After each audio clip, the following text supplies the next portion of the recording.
إذن ودع المنتخب السعودي المونديال.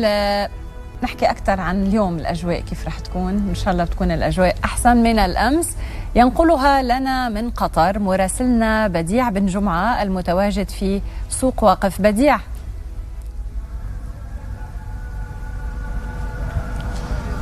مساء الخير، تحية طيبة لكما ريا ومشعل. نحن متواجدين مرة أخرى في سوق واقف، لكن هذه المرة اخترنا جانب مغاير حتى ننقل لكم الصورة كما هي من هنا، والأجواء في هذا اليوم المتجدد، اليوم قبل الأخير في دور المجموعات لبطولة كأس العالم. سنتعرف على بقية المنتخبات المتأهلة بعد ضمان 8 من بينها عن المجموعات الأربعة الأولى، بالإضافة لمنتخبي البرازيل والبرتغال. بالأمس كنا نمني النفس بإنجاز عربي إما تونسي أو سعودي، للأسف هذا لم يحدث. اليوم قد يحدث ذلك مع منتخب المغرب الذي يبقى حامل أمل العرب الأخير في هذه البطولة. يكفيه التعادل اليوم من منتخب كندا، ونتمنى له الفوز بطبيعة الحال في ملعب الثمام الذي سيحتضن آخر مباريات أسود الأطلس، المنتخب الذي يبدو مرشحا بقوة لاعتلاء الصدارة في مجموعة تضم بلجيكا وكرواتيا. الجماهير المغربية حتى ننقل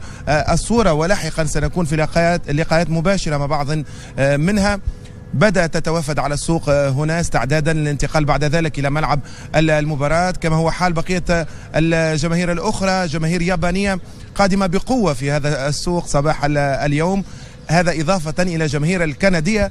ومنتخب كندا سيواجه المغرب. ما يميز هذه الجماهير أنها بنسبة كبيرة أصولها عربية، حيث سيشهد هذا المنتخب تشجيعا قويا من المقيمين العرب في كندا والذين حلوا هنا في الدوحة لمتابعة بطولة كأس العالم. نعم، يمكن الأجواء الجماهيرية أنا أتذكر كان يحكي عنها بديع في وقت سابق على موضوع الحماس والتفاعل اللي كان من الجمهور السعودي والتونسي.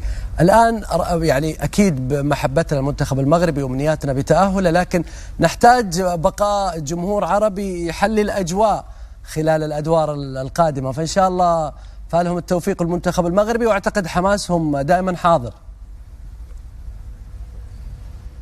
هو كنت سأعرج على هذه النقطة الصراحة، أنه البطولة فقدت منتخبين عربيين بالإضافة إلى منتخب الدولة المستضيفة قطر، لكن السعودية وتونس كان قاب قوسين أو أدنى من تحقيق هذا المرور. ولأنه لا أحد ينكر الإنجازين الكبيرين للمنتخبين، فوزهما على بطلين سابقين للعالم، وهذا يحدث للمرة الأولى في تاريخ العرب أن فاز منتخبان عربيان على بطلي عالم سابقين. تحدث عن الأرجنتين ومنتخب فرنسا.